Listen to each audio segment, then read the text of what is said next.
Hello and welcome to my latest video. So in this video I'm going to be doing a quick kit review for Trugg the Troggoth, who is a new special character for the Gloomspite Gitz.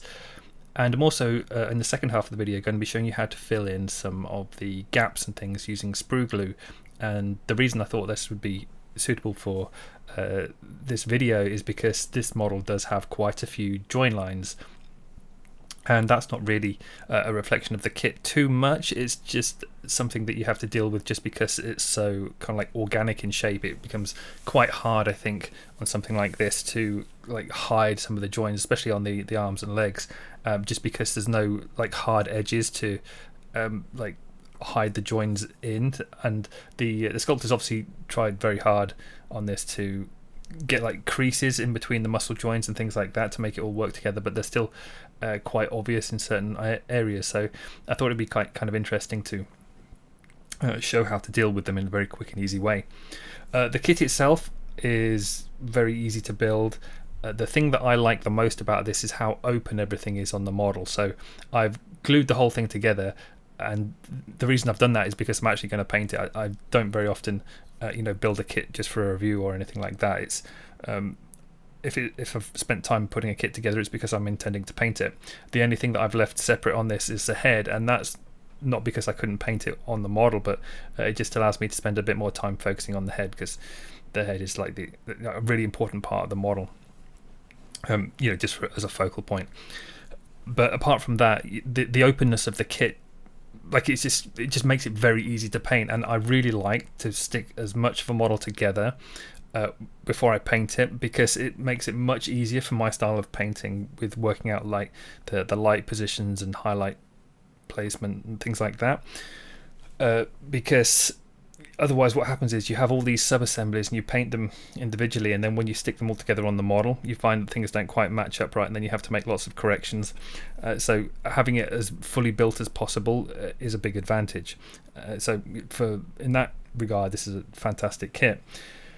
I think maybe so this is one of the biggest issues I had actually, is on the horns here. When I first glued them together, you can see the very obvious join gaps, and the top horn didn't quite sort of fit in very well. And you're going to see here how I'm going to correct that with Sprue Glue and some Tamiya Extra Thin glue as well. And the Sprue Glue is made from Tamiya Extra Thin, so it's made from the same pot. And all you do is you cut up the waste sprue that you get with a plastic kit, and you just basically pop that into your Tamiya thin glue. It doesn't have to be Tamiya, as long as it's like a thin plastic glue, and you just leave that overnight, and it will all sort of melt down. And then you clean the area, so you can see here I'm cutting off all the excess bit, and it really annoyed me, this actually, the way that stuck out.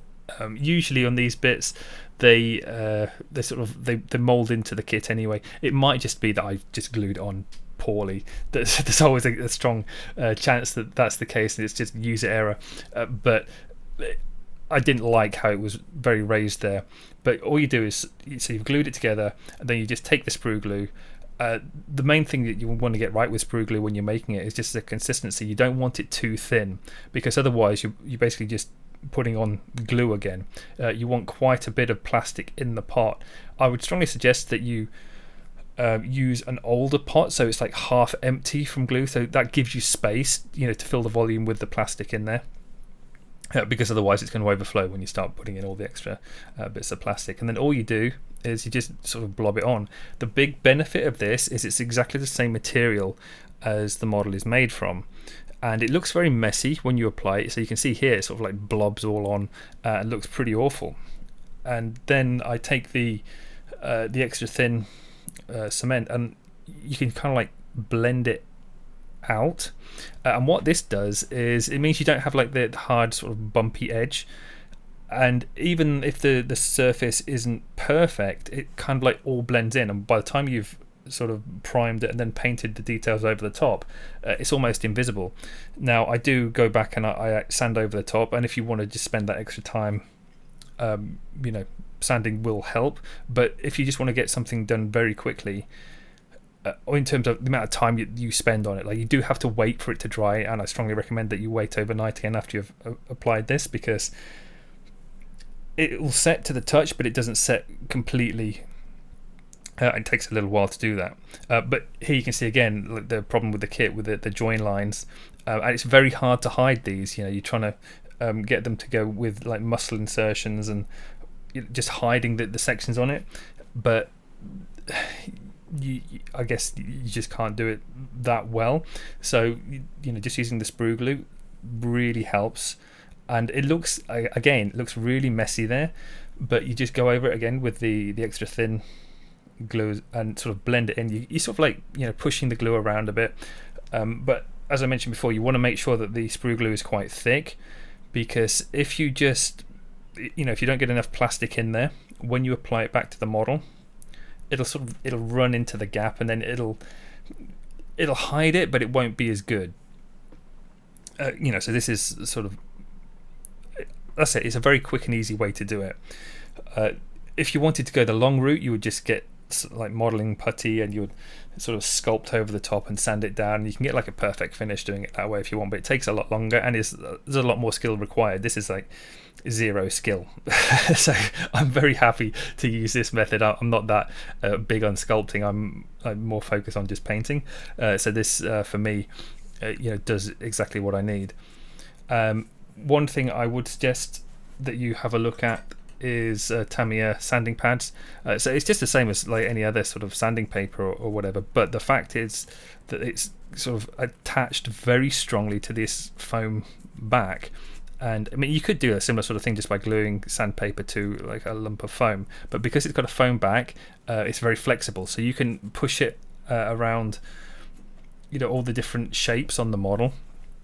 Whereas if you have like sanding sticks or files or whatever, they have very definite shapes that you can sand, and then other areas that you won't be able to fit them in. So having the sort of like the flexible backing really makes a huge difference, I think, especially for these organic shapes, or just being able to follow the surfaces round. And here you can see, once it's all primed now, how well those gaps vanish. So you might be able to see the odd indentation here and there, but really they're so soft and rounded that you can just paint them and paint it as part of the organic shape of the model. So here you can see it's all primed, all stuck together, apart from the head can come off, and he does have a little, I don't know what it is, a little guy that sits on his horns, and so I'll be painting him separately as well.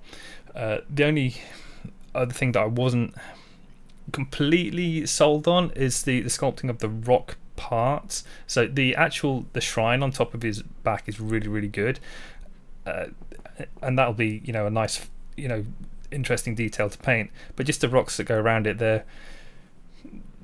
I don't know, I think I'll probably glue on maybe some sandy bits or whatever, just to get a little bit more texture on there.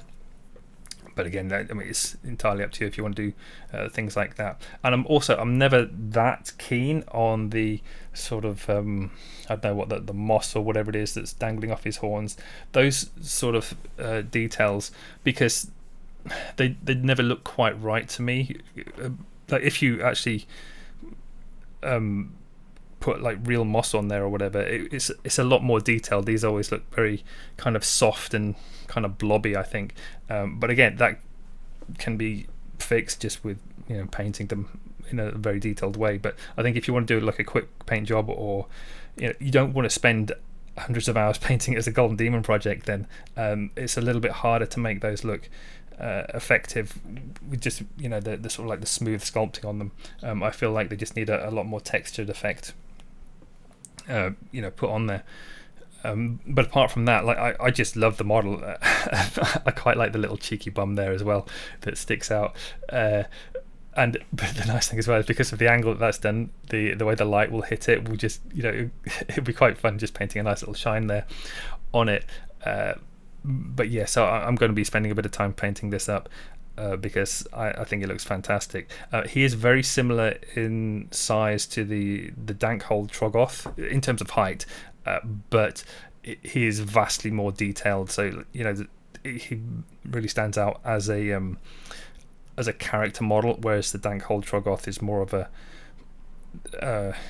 it's just like, it looks like a big monster.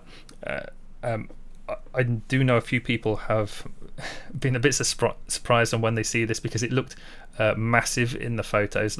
So don't get me wrong, it's not a small model. It's definitely a big centerpiece model, but it may be not quite as big as some people expect. So like I say, it's around about the same sort of height as the Dank Hold Troggoth anyway. But that's the end of this video. Like I said, just a very quick video just showing you how to fill the gaps and what I think of the model.